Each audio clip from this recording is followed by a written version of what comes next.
Nathan Leopold ve Richard Loop adındaki bu iki genç büyük bir zenginlik ve fırsatların içinde doğmuşlardır. Bu iki sıkı arkadaş zekalarının ve sosyal ayrıcalıklarının onları kanunlardan muaf tuttuğuna inanıyorlardı. Nathan ve Richard üstün zekalarını kanıtlamak için kusursuz bir plan yaptılar. Ancak bu o kadar da kolay olmayacaktı.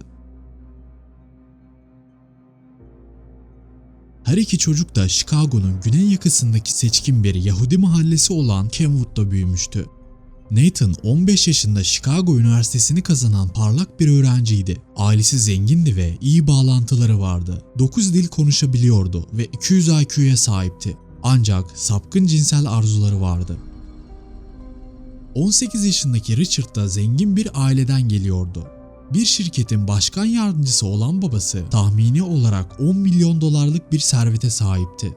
Richard 14 yaşında kolejden mezun olmuş ve aynı yıl Chicago Üniversitesi'ni kazanmıştı. İkinci sınıfın sonunda Michigan Üniversitesi'ne geçti ve 17 yaşında mezun olmayı başardı. Kendisi Michigan Üniversitesi'nin o tarihe kadarki en genç mezunuydu. İki genç 1923 sonbaharında Richard'ın Chicago'ya dönmesi üzerine tekrar görüşmeye başladı. Ortak yönleri yokmuş gibi görünse de kısa sürede yakın arkadaş oldular. Richard tehlikeli riskli eylemler yapmayı severdi ve her zaman bu olayı abartırdı. Vandallık onun için yoğun bir neşe kaynağıydı. Nathan ise can sıkıcı bir şekilde egoistti. Kendisiyle fazlaca övünmek gibi sinir bozucu bir alışkanlığı vardı ve sürekli böbürlenmesini dinlemek Richard için yorucu bir hale gelmişti. Bu ikili Alman filozof Nietzsche'nin üstün insan felsefesinin doğru olduğunu savunarak bir suç işleseler dahi çok zeki oldukları için yakalanmayacaklarını düşünüyorlardı ve bu sebeple suç işlemeye karar verdiler. Küçük suçlarla başlayıp bir iki tane ufak çaplı hırsızlık yaptıktan sonra kendilerine olan güvenleri iyice arttı ve sonunda kusursuz cinayeti işlemeye karar verdiler.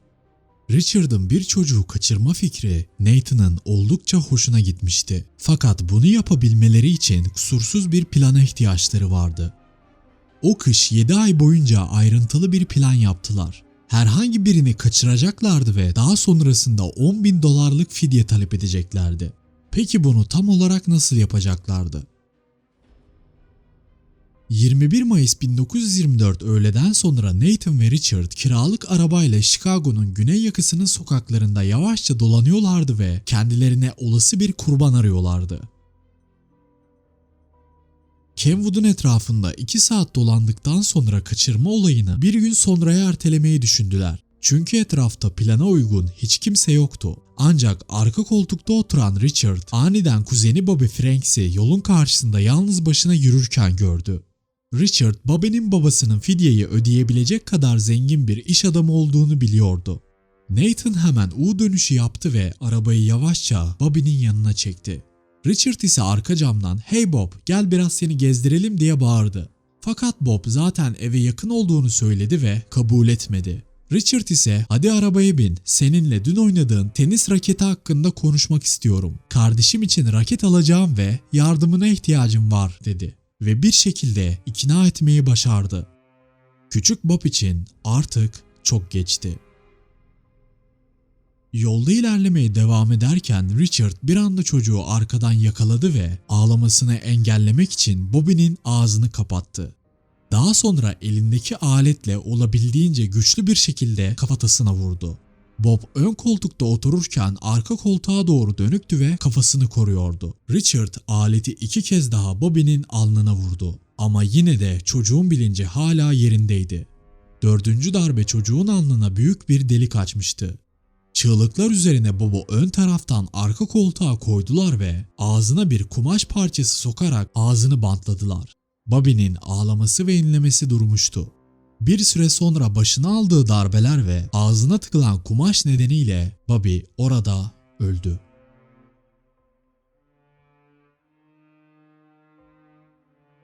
Şehir merkezinden uzaklaştıktan sonra teşhis edilmemesi için cesedin suratına bir tür asit döküp daha sonra cesedi bir kanalın içine attılar. Sonrasında giydikleri kanlı elbiseleri yakmaya ve en ufak delilleri bile yok etmeye başladılar. Chicago'ya döndükten sonra bir fidye mektubunu çocuğun ailesine gönderdiler. Ertesi gün yoldan geçen biri cesedi gördü ve polise haber verdi. Franks ailesi kurbanın kimliğini 14 yaşındaki Bobby olarak doğruladı. Kusursuz suç açığa çıkmıştı ve artık Nathan ve Richard'ın fidye alma gibi bir düşüncesi kalmamıştı. Planları bozulmuştu ve bunun üzerine fidye notunu yazdıkları daktiloyu bile imha etmişlerdi. Fakat kendilerini ele verecek çok önemli bir delili olay yerinde düşürmüşlerdi. Polisler olay yerinde bir gözlük bulmuşlardı. Ancak bu gözlük sıradan bir gözlük olsaydı katilleri bulmak imkansız olurdu. Bulunan bu gözlük diğerlerinden farklı bir mekanizmaya sahipti ve oldukça pahalıydı.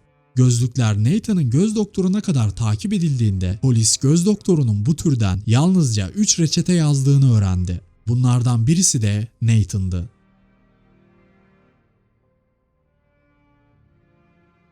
Bunun üzerine Nathan ve Richard gözaltına alındı. Sorguları sırasında ileri sürdükleri iddialar polisleri inandırmaktan uzak olunca sorguları devam etti ve önce Richard daha sonra da Nathan suçlarını itiraf etti. Nathan ve Richard'ın yargılanmasına böylece başlandı ve dava medyada çoğu büyük suçta olduğu gibi yüzyılın davası olarak yer buldu. Nathan ve Richard'ın idam edilmesi istemi üzerine Richard'ın ailesi 67 yaşındaki meşhur ve tecrübeli avukat Clarence Darrow'u tutmuştu. Avukat davanın 12 saat süren son oturumunda yaptığı konuşmayı en iyi konuşması olarak görmektedir. Avukat konuşmasında kısaca şunları söyledi. 19 yaşındaki bir gence Nietzsche'nin üniversitelerde öğretilen bir felsefesini benimsediği ve atalarından miras kalan bir dürtüyle bu suçu işlediği için idam etmek pek adil değildir. Bu açıklama biraz tuhaf görünse de Nathan ve Richard'ı idamdan kurtaran belki de bu etkili konuşmaydı. Dava sonucunda ise iki suçlu da ömür boyu hapse mahkum edildi. Bu olay üzerinden yıllar geçti ve Nathan ve Richard'ın kaderleri farklı yollar izledi. 1936'da büyük hırsızlıktan mahkum olan James Day, Richard'ı duş alırken bıçakladı ve hapishane doktorlarının çabalarına rağmen o zamanlar 30 yaşında olan Richard kısa bir süre sonra hapishanede öldü. Nathan ise 1958 yılında şartlı tahliye olmuş ve daha sonraki yıllarda Porto Rico'ya yerleşerek evlenmiştir. Çeşitli derneklerde çalışmış ve birkaç tane de kitap yazmıştır. Hapishane anılarını anlatacağı kitabını yazamadan 1971 yılında kalp krizinden ölmüştür. Bu konudan esinlenerek çekilmiş çok sayıda film vardır. Nathan ve Richard vakası toplumu çok derinden etkilemiş, böylesine zeki, eğitimli ve iyi ailelere sahip iki gencin nasıl olur da böyle bir cinayet işleyebileceği sorgulanır hale gelmişti.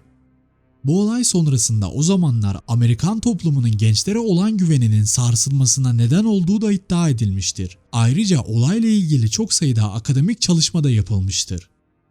Kanala abone olarak ve videoyu beğenerek bize destek olabilirsiniz.